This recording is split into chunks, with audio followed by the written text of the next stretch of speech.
It's like you guys got much nicer cameras on your computers or laptops than I do, but I'm fearful that if I get a really nice one, I'll for sure join OnlyFans, and it'll get weird, you know. Welcome to CryptTeaze Family Fun Night. Hey everybody, I'm Chase Will. I'm Lucas Liner. I'm Robin. I'm Joe Knetter. And this is CryptTeaze Family Fun Night. Woo! Tonight we're talking about Texas Chainsaw Massacre Part 2, one of the best movies ever. And if you don't agree, you're wrong. Yeah. Yes, Joe, you're you wrong. picked this movie. What is it about this movie that sticks with you? It's funny because I never hear anybody that says Texas Chainsaw 2 is their favorite movie, and there's obvious reasons. The only person I've ever met that has the same opinion of me is Jed Rowan, who played Pretty Boy in Blind, which is kind of how we connected. But for me, it kind of goes back to being 10 years old. I remember playing with my Star Wars toys on the floor in the trailer, and in the background I heard a trailer come on TV, and I quickly turned, and it was Chainsaw 2. And I'd been following that movie quite a bit from Fangoria, because while Part 2 is my favorite movie of all time, I think the original Chainsaw is, for me, the greatest horror film of all time.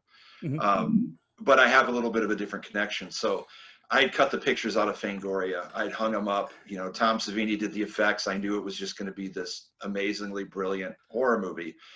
And I remember turning to the TV and watching the trailer and absolutely loving it. But I missed the beginning. And I remember just sitting in front of the TV, you know, the rest of the night waiting for it to play again, because I'm much older than probably a lot of the people listening or watching this. So back then you couldn't just look at trailers online. You had to wait for them to pop up. And I remember just sitting there waiting. I needed to see the whole thing. And finally it came on again. And it opened with the "nobody under 17 admitted." And my heart broke. As a 10-year-old that is, you know, high functioning on the spectrum, I took that as meaning there's no way I'm going to see this movie till I'm 18. And I was heartbroken. I probably cried. I probably smashed my Star Wars toys. Who knows? I probably did a lot of weird shit. But I was heartbroken. That was it. I was going to have to wait 10 years. And a few months later, it wasn't too long, because that movie came out pretty fast to the video stores. My Uncle Mike took me to Cub Foods, which is a big kind of grocery store in Minnesota.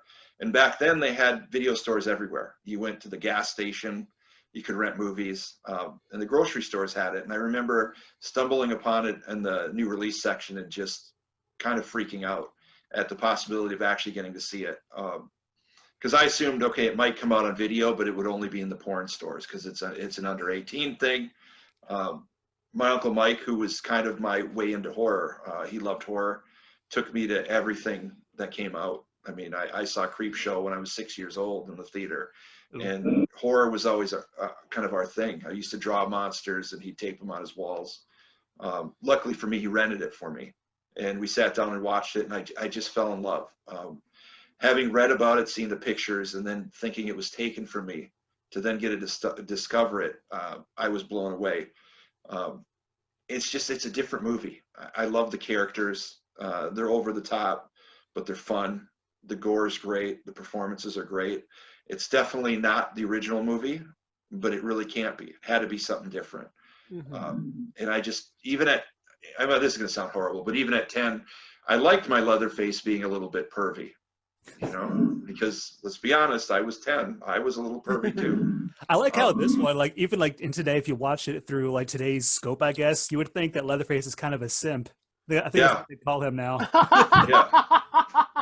Yes, he's a very much on the spectrum, is the term they use now for the most part. And he wasn't the original too. I mean, Gunnar Hansen, you know, spent a week with special needs children in preparation for the role, because he wanted to get the mannerisms down, because that's very much what the character is. Which is why I love the later movies. They lose a little bit of that when he becomes more angry and mean and mad.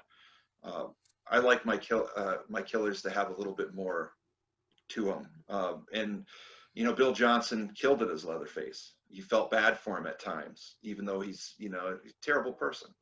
You know, he kills people through the whole movie. he didn't put protection on that chainsaw when he slid it up between Caroline Williams' legs. And, that's not a good thing to do necessarily, but I guess he did dip it in the ice, which then washed it off afterwards. So at least he's nice. He cleaned it up. That's never worked for me on a first date. Just saying. No. I've never tried it, actually. I should. But a bathtub of ice in a radio station in a room is weird to have anyway, right? It just feels like a bad idea. Yeah. Yeah. It's I would assume. Electronics. Yeah. Right. Yeah. It's a bizarre thing, but it so works. Obviously I fell in love with Chop Top because he's just such a fun character. He's ridiculously over the top, but Bill nailed that role. And everybody, Caroline was great. She was that final girl that wasn't always in peril. I mean, she was pretty much, running after them. She was chasing. It was a different thing. And my 10-year-old mind was blown. And it's a movie that I've continued to watch at least twice a year since then. I go back to it just because it's fun. You can shut your mind off a little bit. Yeah. That's what horror's kind of missing now, is it's too, I don't want to say intellectual, but it's like not just fun anymore. And I like it when it was just fun. Yeah. It needs to be an escape. And it's weird because like earlier in my career, most of the shit I did was very over the top. It was very fun, cheesy. And as I've gotten older, I've gravitated more towards a little more serious stuff. Like Blind is definitely not a fun movie. But the sequel, Pretty Boy, definitely is. We bring in a lot of that 80s fun. And for Chainsaw 2, you could just shut down and watch it and go along for the ride. And the music was great. It's cheesy, over the top, The longest bridge in the history of the world in the opening, because they're driving on that thing for like 7 minutes. And when you see it in person, because we've seen it, it's, I don't know, you cross that thing in 7 seconds. It's just tiny. But I just loved it. I loved every moment of it. And it's probably because it's a mix of me. It's weird. It's funny at times, and a little pervy. I guess in 2021, I shouldn't admit to being a little pervy, but PC police. Yeah, Remember, pervy in a safe way. Safe, sane, consensual, all that. Hey, kinky is when you use a feather. Perverted is the whole chicken. Just remember. That's right. That's right. That's right. 100%. Robin and Lucas, what'd you guys think of this movie? I think it's your first time seeing it, right? Oh no, this is my third time seeing it. Okay, so, good. No, this is not a first time. I was kind of like pissed at myself for not owning it. Like I have the first one on Blu-ray, like the Dark Sky, I think the 40th anniversary one, but I didn't have this one, so I'm like, oh crap, now I have to track it down. But it was like, oh, this is a lot, but it's Texas Chainsaw 2. Like it is one of the best. Kind of like going back to what you said, Joe, like it's not, I wouldn't say it's my favorite horror movie, but that's a very personal question. Mm-hmm. But it's one of my favorite horror movies. I think it's one of the strongest horror sequels there have ever been. Yeah. And it's just, there's just so much to love about this. I mean, if you're any kind of fan of horror, you any name you could pull from this. I mean, Caroline Williams, Dennis Hopper, Bill Moseley, Tom Savini did the special effects, and I forgot that until I was watching it today with my fiance, and I was like, "Oh, Savini, okay, this makes like too much sense now." Like shit. Yeah. No, it's great, and Dennis Hopper too. I mean, having him pop up in a movie like that is absolutely amazing, and he goes all in. You like Caroline told me a story about working with him and how great it was, and that he always wanted you to think there was something going on. So between every take, he would spin around in circles till he got dizzy. So, and you see it in his eyes. And the other thing you see a lot that I never noticed is him trying not to laugh, because he, thought the movie was a little cheesy. So there's a lot of scenes like, at the end when he's in the cave and he jumps down, it's clearly a stunt double jumping, but then he stands up. He's trying so hard not to laugh because of just how insane the whole thing was.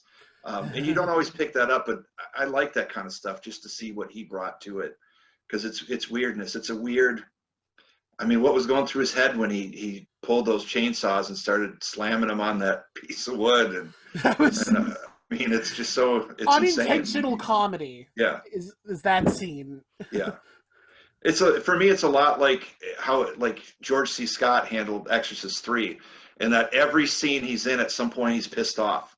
He builds into yelling and screaming, and then there's the whole carp monologue. It's an actor taking something and just making it something more. Spitting straw into gold. Yeah. Yeah, it was great, and Dennis Hopper. And then actually the first, so because it's LA, weed is legal. I can talk about weed. The first celebrity I ever got high with, quote unquote celebrity, horror world celebrity, was Lou Perryman, who played LG.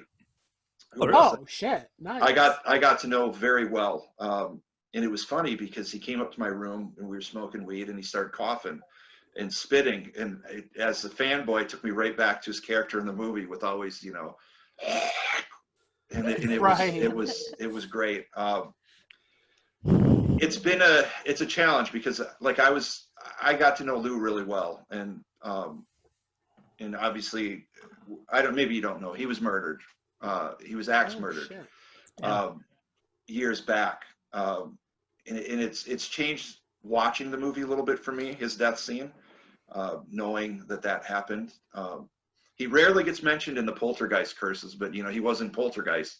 He's the construction guy that leans through the window to grab a cookie or something. So there's another one from the Poltergeist movie that met an untimely death. But for me, getting high with him at that point, it was just fanboying out, going, "Holy shit, it's LG," just sitting there. And then he gave me his phone number, which was printed on his taxi cab card, his business card. And that was my first thought of, oh, wait a minute, these guys aren't rich like you'd really expect. He drives a taxi. It's just eye-opening, because back then I hadn't done much in the industry. I wrote a couple shitty books that people, I like your books. Well, thank you. They're I actually have one right here. Oh, very cool. Which one?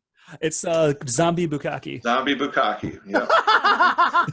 Dying to get off. The book that got me on the History Channel. Credited on screen. Excuse me? On screen credited author Zombie Bukakke. Holy shit. That's amazing. They did a documentary called Fear Files Zombies that dealt with when I was brought out for it, at first I thought they were full of shit when I got the email. I said, we want to fly out to LA, because at that time I was in Minnesota. Want to interview you for this documentary based on your book? And I'm like, fuck you. There's no way. Zombie Bukakke, really? But sure enough, the ticket arrived. They flew me out. At that point, the documentary was going to be like 50% zombies and pop culture, and then 50% kind of the Haitian voodoo zombies, because it was History Channel. Sure. So I did a 2-hour interview mainly on horror movies and zombies and horror movies. And then when I went to watch the documentary, it turned in the majority of it is really about the Haitian voodoo zombies. And of my 2-hour interview, all that they ended up using of it was I was the counterpoint to a college professor about Jesus being a zombie.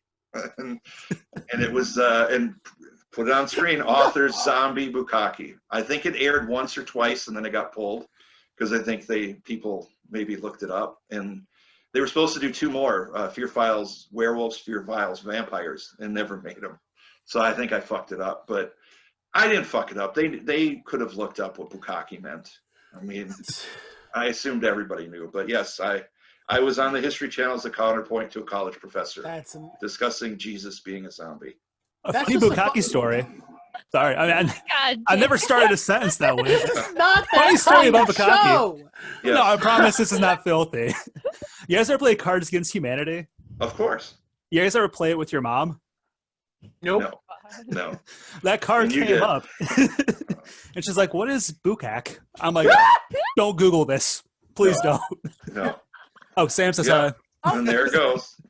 Well, that was the issue I had because when they contacted me, the book wasn't real. I used to do readings at conventions. I'd bring in a toilet full of Little Debbie brownies and I'd pull my pants down and read stories from the toilet. And I'd throw them into the crowd and just do weird shit. And before one of them, yeah, very much so. I never was really sober, so it would get really weird. But I was bet by a friend of mine that said, in this one, go up there and try to say the word Bukakke as many times as you can during this hour. So I kind of just ad-libbed. The next book I was writing was called Zombie Bukakke. It wasn't a real book. It was just fake, just to make a joke of it. And then they booked me for the History Channel based on that. And I thought, oh, fuck, I better actually write it now. So I quickly wrote it. But the interesting thing, at the time, I was married to a Mormon woman. And her family didn't know anything about my horror stuff. Because back then, the internet wasn't big. You could more or less hide what you did. Like when they would come over, we'd hide some of the horror stuff and all that. But the one channel they did watch was the History Channel. So I had to really, when it aired that night, I was like, okay, here we go. And in the opening, they used my line, a lot of ways Jesus was the first zombie. And I went, oh, fuck, that's it. I just destroyed the family. But luckily they never saw it. And they used me referring to Jesus as a zombie twice, which was great. Which was a throwaway comment, but of course how it works. To our interview, you throw one random comment out and that's what they run with. It's gold. That's your pull quote every time. Yep. I'm the Bukakke guy now. And the follow-up, zombie Bukakke. Jesus Bukakke. dying to get off. And I had a follow-up written called the Vampire Sanchez, which was the shit hits the fan. But I never quite finished that one. The next one has to be Werewolf Circle Jerk, or we're losing it here. Well, there is in Zombie Bukakke. There's a scene where all the zombies are around a woman, and they're how graphic can we get on this? By the way, as graphic as you want. Okay, they are masturbating around a girl, and like the cocks are rotting off in their hands, so they're shaking them like baby bottles, and at the end of it, they all come into the sky. Baby bottle cock. It forms a cum cloud that stops a lightning strike of man goo, which it ends up being it's a dream sequence in the thing, because you can't be real, but it's interesting. No, with that attitude, it can't. No. It's funny because Zombie Bukakke some people don't like because it's not just over the top. I tried giving it some real characters and some stuff, but I needed, there to be cum clouds for sure. And I did spell the word cum throughout the whole book, C-O-M-E. I did it the right way. Never C-U-M. But, One of the reviews is literally, come on. Yeah, that's it. That's it. Never shoot a Bukakke in a graveyard because weird shit can happen. And it was George Romero approved. I got a quote from George for it. I saw that. Shit. Yeah. It wasn't like a good quote. It was just I didn't know zombies could come. But I told him, I said, that's evolution, George. If they could learn to speak and shoot guns and stuff, they could learn to come. Oh yeah, absolutely. It just follows. Can a zombie learn how to love? Oh, of course. They wouldn't have to learn. It would be inside them. It just they have to evolve enough to do that. Yeah, when it breaks off, it'd be inside them. Yeah. Yeah, that would be it. That would be the baby. The cock would rot off inside a woman and she'd birth it. Going off that, Robin. This family fun night, right? Way off. Did you pre-warn everybody about me? I kind of did. I want to ease them into it. I have no filter, so I tend to just say what pops in my head. Which I used to hang out with Steel Panther all the time. Okay. I've seen a lot. Very good. Community property. It's funny. I mentioned that you wrote the movie Blind. I think they were expecting a very artiste. Yeah. You wrote the movie Blind. They're like, it must be intelligent. Well, it's Blind was a different movie. It was. I've always loved characters and I love drama. I grew up. My grandma in the trailer watched soap operas all day, so I watched soap operas. So I like melodrama. I like that a lot. So, and the director of Blind, Marcel Walz, is known for very gory, over the top stuff. He's from Germany. Did a lot of very gory movies. He did the Blood Feast remake, and so for us to come together and do a movie that's basically a 70s slow burn drama suspense thing it kind of blew everybody's mind. Even though I write about weird shit, I do have a little bit of brain. Not as much as I used to. I'm actually, I have a genius IQ, but I've smoked weed for most of my life. So I'm down to just slightly above genius. You're just one of us now. Yeah. But what are you going to do? That's generous, Chase. With this crew. Also, I believe everybody here is genius. Just like Texas Chainsaw 2, Blind Part 2 is a different kind of movie than Part 1, isn't it? Yeah, very much. you know, we made the first movie for 25,000 all in. That was full budget, everything, editing, color correction. And we had such a quick turnaround that, I mean, Marcel had a dream that he was shooting a movie about a blind girl and somebody after a mass killer after her.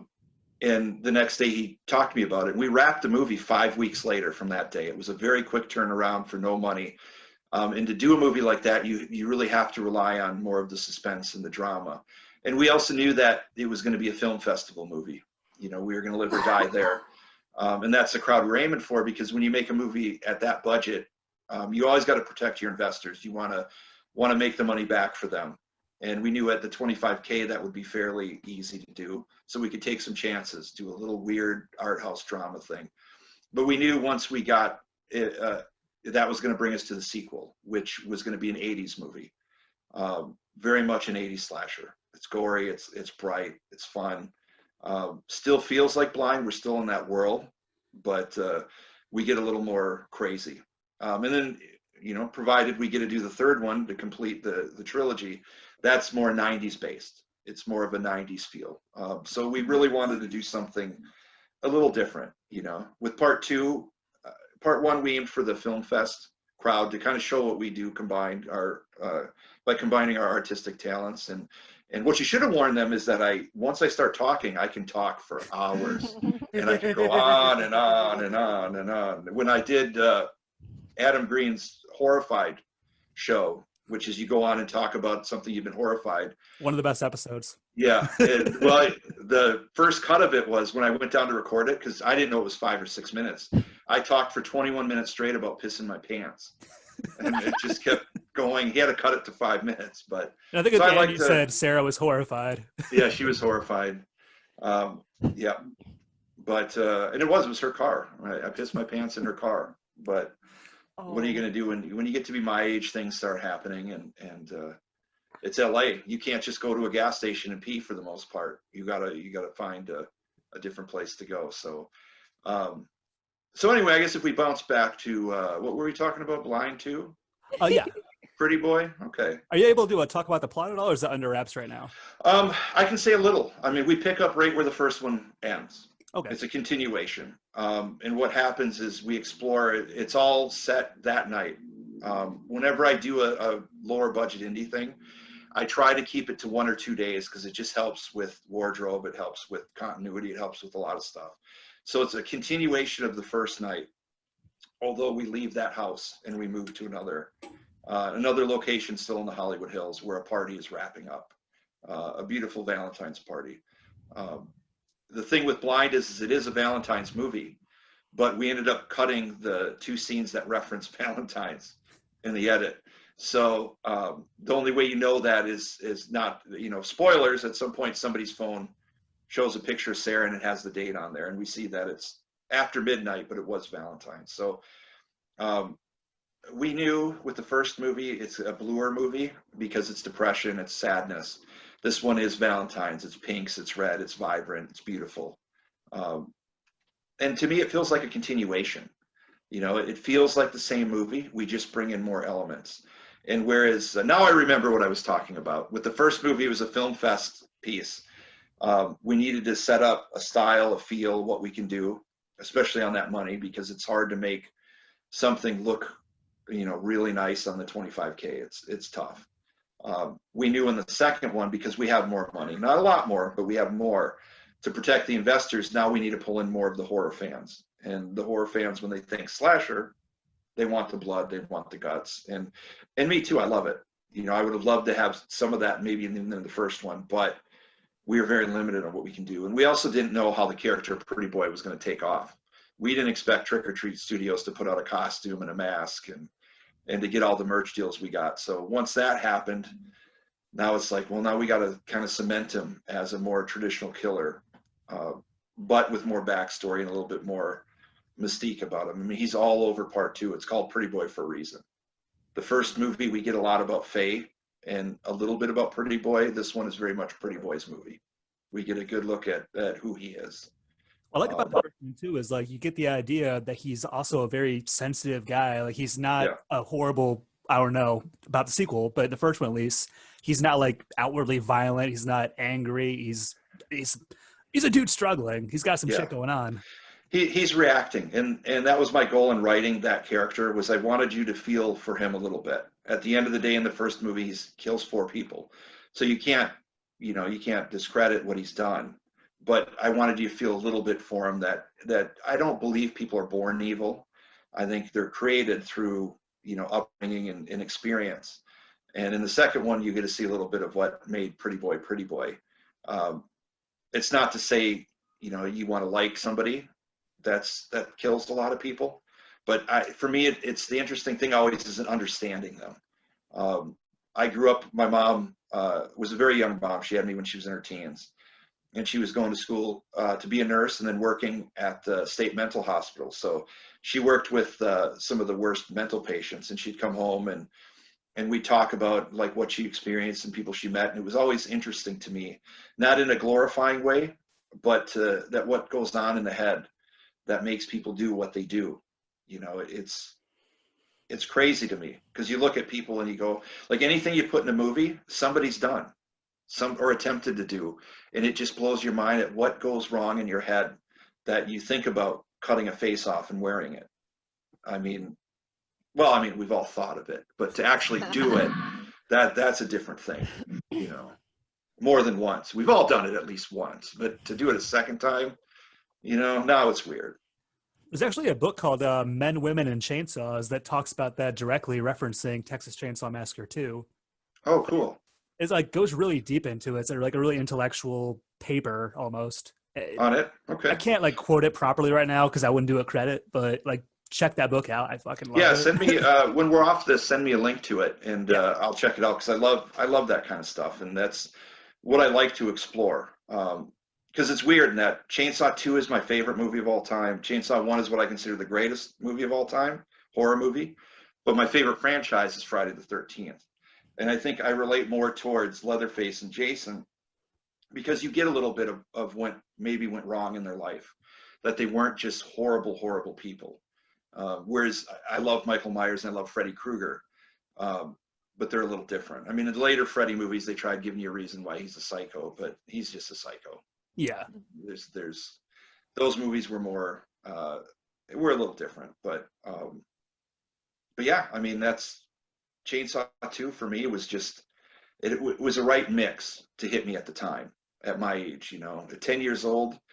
Like, I don't think people growing up now, the kids now understand, cutting pictures out of magazines and taping them to your wall and going to the video store and discovering things. And I miss the video store. Yeah.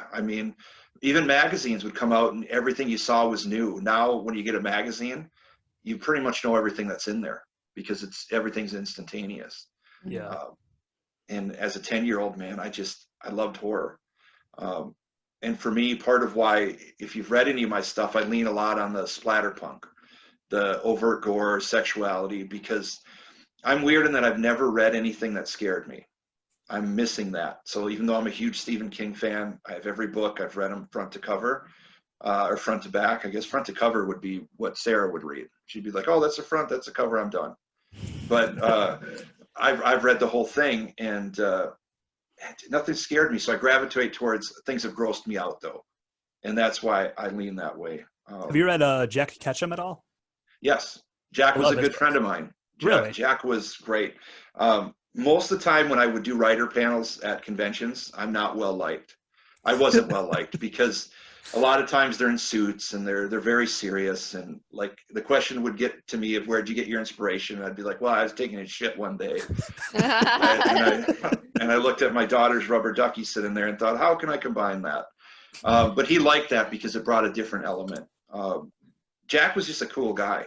One of the best horror writers there ever was, and very, very down to earth. I first met him, I knew who he was, and he extended his hand and said, "Hey, I'm Dallas." And I'm like, "No, you're not." And then I quickly realized the Jack thing is just kind of what he goes by, which smartly put him, on the shelves, between King and Kuntz, which was a smart way to do it.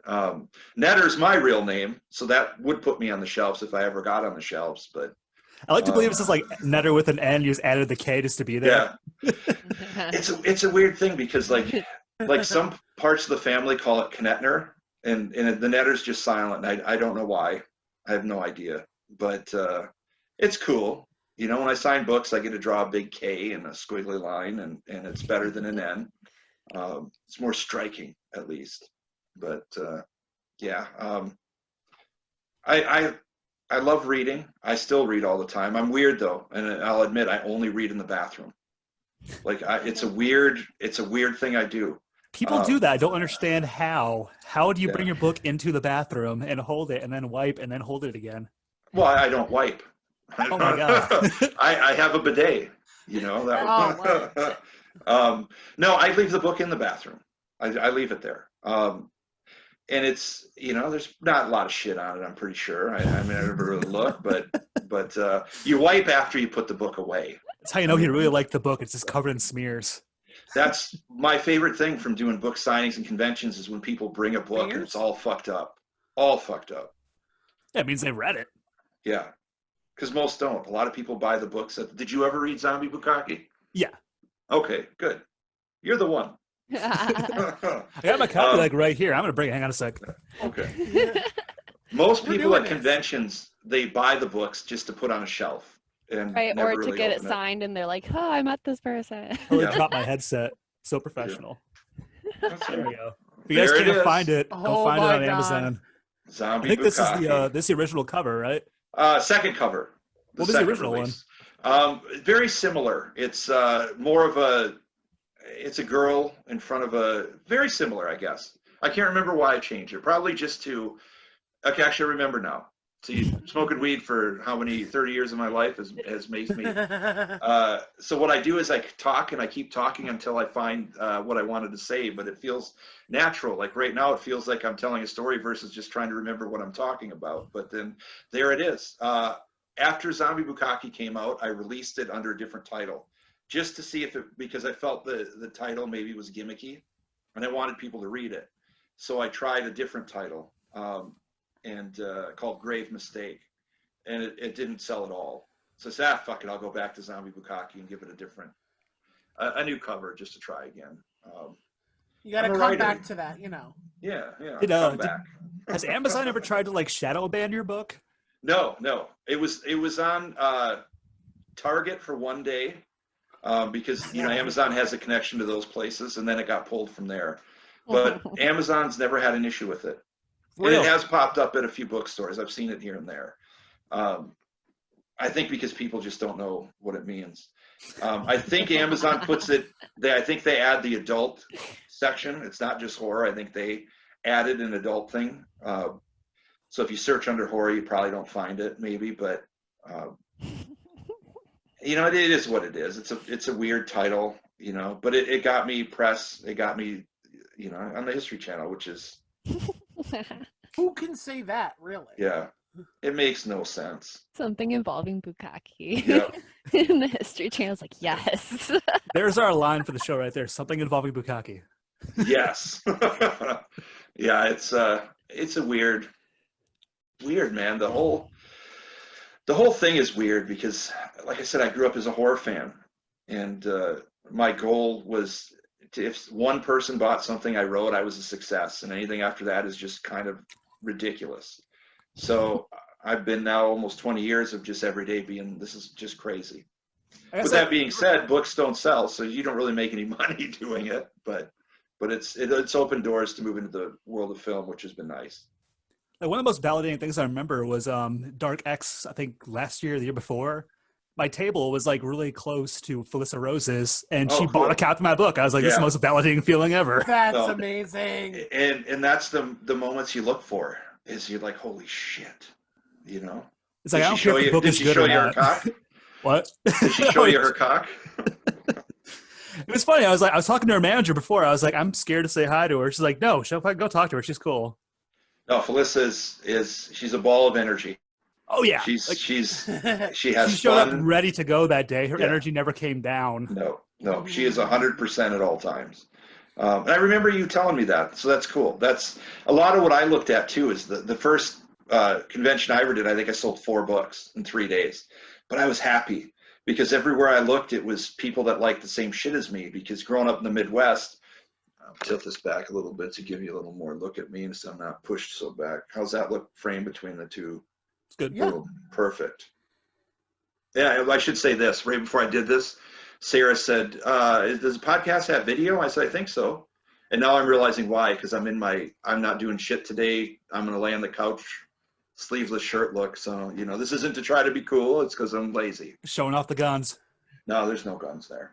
I got rid of them a long time ago. Too dangerous. I love showing off tattoos. Usually I'm just cold right now. Yeah. See, I'm never cold. I'm always hot. I never got over that. When we first moved to LA, it was in January and it was like 105 degrees and we were getting our license. And I went to Mission Hills. I don't know if anybody's familiar with LA, but we went to the Mission Hills one and it was a 2-day process to get our license, our driver's license. And we waited in line all day, but I'm sweaty. I'm not used to heat, like that. Minnesota gets hot, it gets humid, but I'm just, sweat's pouring off me. We're waiting in line and everybody's standing there not sweating and looking cool and everybody starts staring at me and I'm going, oh great, now they think why is he sweating? Is there something going on with him? And then He secretly killed somebody. It's and about he's to having to snap. stand here. Shot a man in Reno. Yeah. The license is a ruse. Yeah, I don't exactly look like just a nice guy sometimes because when I get hot, I have resting dick face, I guess is what I would say. And I just, like Sarah gets mad at me a lot because we'll be out walking somewhere and, I'm walking past people and I just have a look. And she's like, it looks like you want to kill somebody. And I said, well, no. And I also don't know what to say because there's weird moments like you're walking down a sidewalk and I walk fast and there's people in front of you and they're taking up the whole sidewalk and you're coming up behind them. But at what point do you say something and not make it weird? Like, you don't want to yell from 50 feet away, hey, I'm coming up behind you. So I don't say anything till I just get right behind them. And then they hear me breathing and they freak out and she gets mad every time. But what am I supposed to do? It's the breathing. It's the breathing. And I do lean into their ear and breathe and Go faster. yeah. Getting back to the movie, Robin, is this your first time seeing this?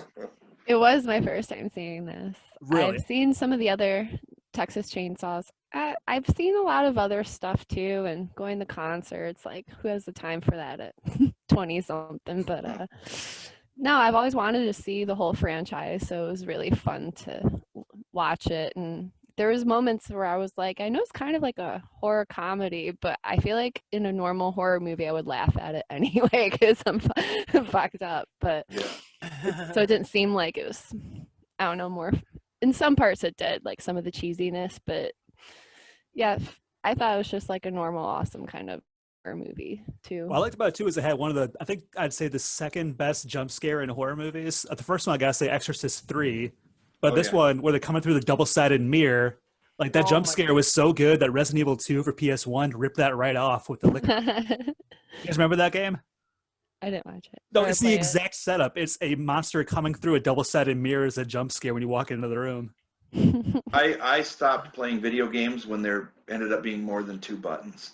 That was my limit. Like I tried playing with like even like a Super Nintendo that had 4. I do like Street Fighter.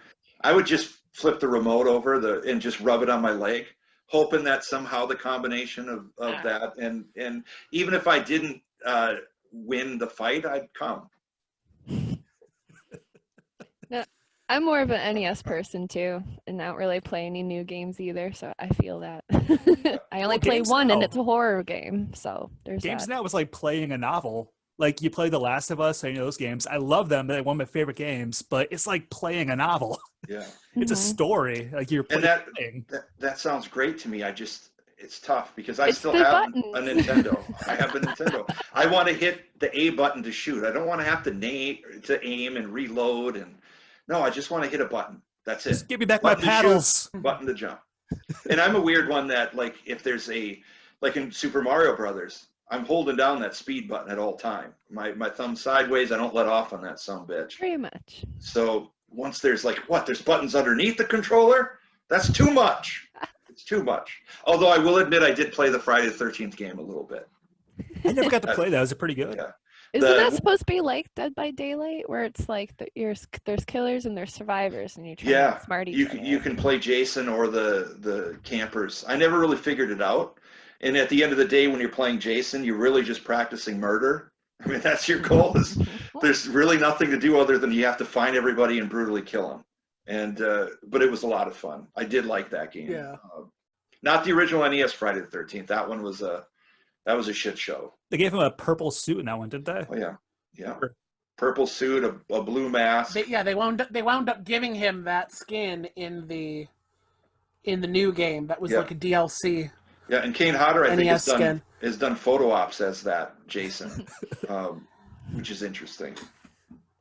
Yeah, that He's NES funny. game is unplayable. Yeah. It's It pretty is. bad. You go in and you finally find the mom's severed head and beat her, and it never mattered. You didn't even need to go there.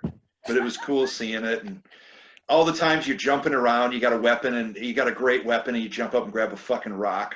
And you're like, great, now I got the fucking rock again.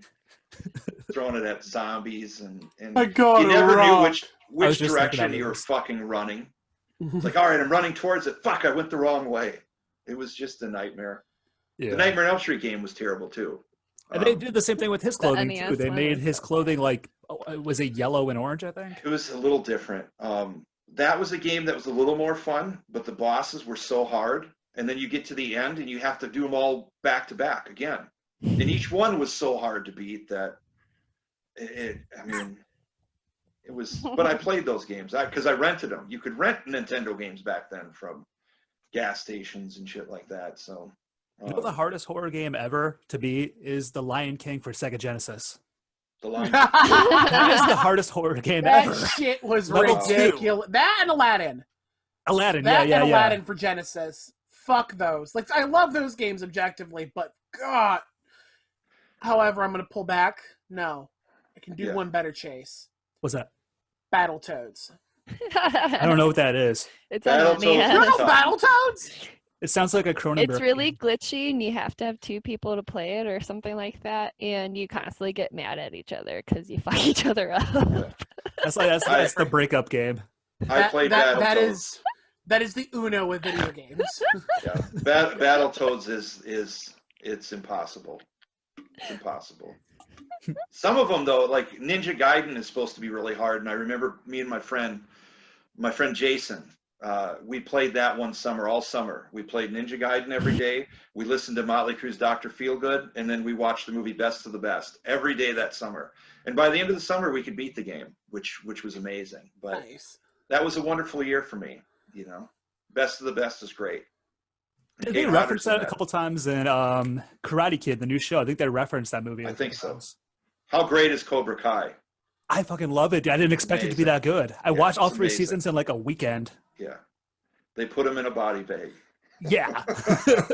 That's the greatest moment of the whole series where you're like, holy shit, they went there. But it's perfect. I like it too because this is going to freak people out. I have 3 daughters. They're all adults and they're grown. But even my daughters love Cobra Kai. And, you know, the first movies were way before. I mean, they've seen the Will Smith one, which I've never seen because I don't mind horror remakes. I'm cool with that. Some of the best. The Thing was great. The Blob's great. The Fly's great.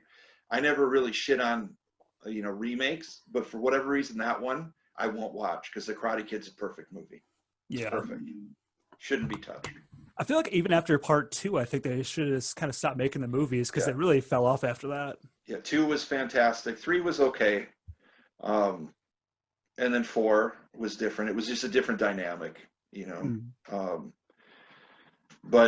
So we've been talking for, holy shit, like 45 minutes, and I think we had Chainsaw 2 for about 35 seconds. Let's get back to that. Welcome to my mind. We usually, if you watch the episode, we always get off topic, so it's all good. I'm completely off topic. All right, go back to the movie. So what is everybody got a favorite scene or any scene that I think is noteworthy, especially in this movie? Yeah, I think The Thing's probably the best remake of all time. And God damn it! Anybody got a story about a bridge? My favorite scene in the movie would probably be the introduction when Stretch meets Chop Top at the radio station. It's just, it's got the suspense, it's got the gore, it's funny, it's just really crazy. And I would say the second one's probably when Leatherface finds her and puts LG's face on her, because it's kind of a sweet moment, I guess, in a fucked up way, where he's trying to dance with her and he's spinning her. And you get a sense that, listen, he's not just this brutal guy that wants to kill everybody. He just wants to eat them. And then, you know, what are you going to do? He gave her a face. Yeah. It's a man's face, so I don't know what to say about him in that regard, but that's cool. I thought it was like maybe he was trying to hide her too. Yeah. With that. To give her a look. I always took that he was just trying to make her like him. You know, we're very similar, and Caroline played that role great. You know, she was a great scream queen. You know, she's kind of the king of the sequels, the queen of the sequels, I guess we'll call it, with, you know, Stepfather 2, which is the best Stepfather movie, Leprechaun 3, which is my favorite Leprechaun movie because it's just ridiculous. And she jumped into Hatchet, which, you know, I love the Hatchet movies, obviously. So it's cool. What about you guys? What are your favorite scenes? I think the one where he has the chainsaw between her legs and he can't get it to start. Yeah. Because we've all been there, man. I know. I feel you. It happens. Just give me 5 minutes. Yeah. You can't squeeze the bottom of a chainsaw in order to put it in. You know, it's not like mashing it like a dude. Somebody duct tape the chainsaw. Chainsaws have primers, but you know. Yeah. Yeah. I think the part that gets me is it's not even that great of a scene, but it's disturbing, but it's unintentionally hilarious. Is the visual of Leatherface going from a chainsaw to the turkey carver. I don't know why, but just when I shouldn't be laughing because he's like openly butchering LG. Yeah. But just going from he's had the chainsaw like the whole film up to that point, the whole film before it, and then he's got the little turkey carver. It's like a little kid trying to do Leatherface cosplay. It's just so. It might say more about me that I'm laughing about it, and that's fine. But I just get such a kick out of that visual. Yeah, no, it's great. Just the sound effects, and as he's holding up the pieces, and it's great. You just hold him up and then tossing him, hold him up, and then over there. Yeah. Yeah. I actually kind of really liked how like the cop didn't believe her when she's like, I have it on tape, and blah. He's like, yeah, I don't need help, blah blah blah, and then he's just like, I need your help. Yeah. Not only do I need your help, I need you to break the law. Yeah. Well, I need you to be bait. In the script initially, he was her dad. She had not known her dad her whole life. Yeah, that's right. And that was the weird coincidence, is it was supposed to be her dad. So, you know, you feel at points like that there's a little something missing, but it just works for me, man. To me, it's just a perfect movie. It's a perfect 80s movie. Up the cheese. 100%. The head cheese. You have to do that. You can't make the same movie. Yeah. It's got to change a little bit. You know, that was kind of my issue with, like, I actually, the remake of Texas Chainsaw didn't hate as much as I thought I would. Of all the remakes, that one should have been probably the hardest, at least for me to like. And it changed it a lot. It made it more brutal and dark, but I still enjoyed it a lot. It was then watching the sequel, which is basically the same movie. The only difference is because the sequel's a prequel, you know nobody's going to survive and that he's going to die. So the stakes are gone for me watching that. But I like that the early ones, they changed the tone. You know, they did something different. But I'm also the weirdo that likes Blair Witch 2, you know, because after Blair Witch 1, you can't do the same movie again. So what are you going to do? You're going to have fun with it. Which Blair Witch 2? Book of Shadows or the other Blair Witch 2? The Book of Shadows. Oh my God, you like that one? I love it. Love it. I'm going to give you shit every time I talk to you from now on. Love it. Love it. Well, one of these is, I think I got the Blair Witch symbol somewhere on here. Oh, shit. There it is. Oh, yeah. I love the first movie, and it was, when I watched the first one, I actually saw it in a drive-in in Minnesota, and the drive-in is located kind of near the woods. And we got lost in the woods driving home, and it impacted me because it was I thought, a brilliant movie. In the sequel, though, what are you going to do? You can't do the exact same thing. So I like that they went in a different direction. It is a weird movie. I'm not going to say it's a good movie, but if you get really fucking baked, and watch it, you can have some fun with it. I do, at least. I've seen it. I don't think it's that terrible, but it's definitely a different dynamic. It was just so different that people didn't want it. But I think if you look at the last Blair Witch they put out, Adam Wingard's, that failed too. People didn't like that either. So that's the problem you sometimes get with horror fans, is they don't want something different, but they don't want the same. So it's a tough balance. I was just talking to Sam about that earlier. Yeah. Like in every movie that comes out now, like they say there's not enough jump scares. I wasn't scared at all. It didn't scare me. Then you put jump scares in, they're like, it was all jump scares. Yeah. And that was our goal on Blind, is our rule was no jump scares. We didn't want any. We wanted it to really be just about a feel. And I think for part 2, I think we maybe put one in there, and it was kind of accidental, but I like jump scares. Like, I love Insidious, The Conjuring. When they're done well, they're great. Mm-hmm. But sometimes movies are just jump scare after jump scare after jump scare after jump scare, and there's nothing in between. And I actually turn them off when they do that. Yeah. Because in most cases, the jump scare is the music, and the visual doesn't really matter. It's the music that you're reacting to. But I mean, I'm a weirdo that I like everything. Like, I love romantic comedies. If horror is my number 1 genre, romantic comedies is my number 2. Like the Bukakke niche category? Oh, 100%. You know, if Hugh Grant ever did a Bukakke movie, that would be, that's it. Sarah hates romantic comedies, so I tend to watch them alone. It'll be like 3 a.m, and I'm watching Notting Hill and tearing up on my couch, and we can all admit that in Notting Hill, Julia Roberts is actually kind of a bitch through the whole movie. You know, she's not the nicest person, and even though you cheer for them at the end to get together. But I love romantic comedies. I love it. That's why I put a little bit of that cheese in Blind. There's melodrama there because I love that shit. I love people being happy. You know, there's not a lot of happiness, especially now. I mean, it's been a weird fucking year and a half, and it's. I'm waiting for it to end, you know. What I was told in the beginning, this is going to be like 2 months max. I'm a little pissed off at how wrong they were. Yeah, Sarah really thought it was going to be quick, and I said, listen, the year's gone, maybe next year. And I think it's going to be next year before we're really back. Yeah. Here we finally have outdoor seating at restaurants. Where are you guys located, by the way? We're in Ohio. Port Clinton, Ohio. We just got our bars back last week. They lifted the curfew, so like bars are pretty much back to normal, but masks are required, meaning they're going to tell you to wear one, but they're not going to stop anybody at all. Never mind the 6 feet thing. Yeah, and the 6th. Yeah, here we're still tough. I hate the masks because of the beard. I have a big nose. I have these massive buck teeth, so the mask stretches weird and it pushes my beard in my mouth. So then when I'm talking to people, I just feel the hair, and it's weird. So I hate it. You're like, excuse me, a hairball. Yeah. Well, the good thing is when I'm talking to people, I can use my tongue to push the hair out, and they can't tell, and that's been good at least. But Ohio, I've been a few times. I did Cinema Wasteland in Strongsville. That's a good one. A bunch of times, and then I did a couple shows in Warren, Ohio. That town was yeah. I'm actually pretty close to Strongsville, but I've never been able to go to that. It was like I was out of town, or there's something else, or Cinema Wasteland. Is that Lloyd's?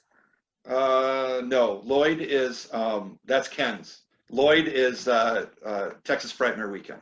Okay. In Texas, Ken and Pam do Cinema Wasteland, and it was always a great show. They don't overbook. They don't book a lot of the kind of the cool guests. It's more of the retro.